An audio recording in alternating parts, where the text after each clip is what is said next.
यह दोनों boyfriend girlfriend समंदर में भटक रहे थे, जहां उनके फोन में एक भी सिग्नल नहीं आ रहा था। अगर इन्होंने जल्द ही भोजन का बंदोबस्त नहीं किया तो दोनों विशाल समंदर में भूखे मारे जाएंगे। तभी लड़की को थोड़ी दूर पर एक छोटा सा टापू दिखाई देता है, जिससे दोनों तेजी से चप्पू चलाकर टापू की ओर बढ़ने लगते हैं। टापू पर पहुंचने के बाद आगे बढ़ने से पहले उन्होंने फ्लेयर गन निकाल कर रख ली थी, क्योंकि यहाँ से निकलने की यही एकमात्र उम्मीद थी। टापू के जंगलों में आने के बाद लड़की को कई छोटे फल मिल जाते हैं और जैसे ही वो तोड़कर उनको खाने जाती है, तभी लड़का उसको रोक देता है, क्योंकि ये फल जहरीले भी हो सकते हैं। यह सुनकर लड़की तुरंत फल को फेंक देती है। फिर काफी देर तक चलने के बाद दोनों टापू के सबसे ऊंचे स्थान पर पहुंच जाते हैं, जहां से उनका अंतहीन समंदर के सिवाय कुछ भी नजर नहीं आ रहा था। लेकिन जब दोनों वापस नाव के पास लौटते हैं तो उनके नाव गायब हो चुकी थी। समंदर की लहरें नाव को बहाकर ले गई थी, जिससे दोनों अब टापू पर फंस चुके थे। देखते ही देखते रात हो जाती है। तभी लड़की बोलती है, जो होना था हो गया, अब हमें यहीं पर ही रहना पड़ेगा। रात बिताने के बाद अगली सुबह जब लड़का उठता है तो कपड़े उतारकर मजे से समंदर में नहाने लगता है। दोनों मिलकर रहने के लिए झोपड़ी बनाते हैं और समंदर के तट पर बड़ा सा मदद के लिए संकेत बना देते हैं। लेकिन कई दिनों बाद भी इनको ठीक से खाना नहीं मिल पा रहा था। दोनों पूरा दिन केले खाकर जिंदा थे, लेकिन जब केले भी खत्म हो जाते हैं तो लड़का समंदर के तट पर भोजन का जुगाड़ करने लगता है। काफी दिनों तक साथ रहने से दोनों का रिश्ता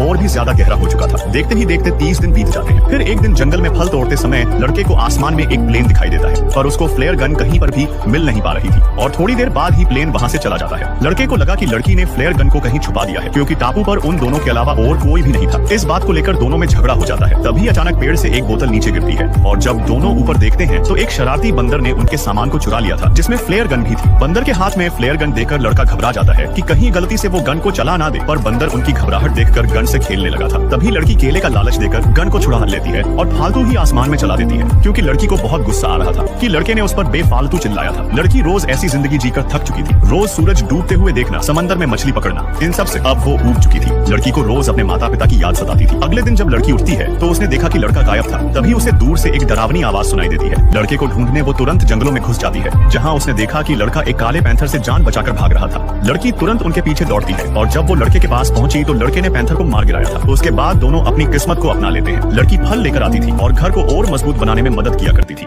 दोनों को टापू पर फंसे हुए अब 3 महीने से ज्यादा हो चुके थे। लेकिन एक दिन जब लड़का मछली पकड़ रहा था तभी अचानक उनको ऊपर से एक हेलीकॉप्टर की आवाज आती है। दोनों तुरंत जंगल से बाहर खुले तट पर आते हैं और आसमान में फ्लेयर गन चला देते हैं, जिससे रेस्क्यू टीम वहां आकर दोनों को बचा लेती है।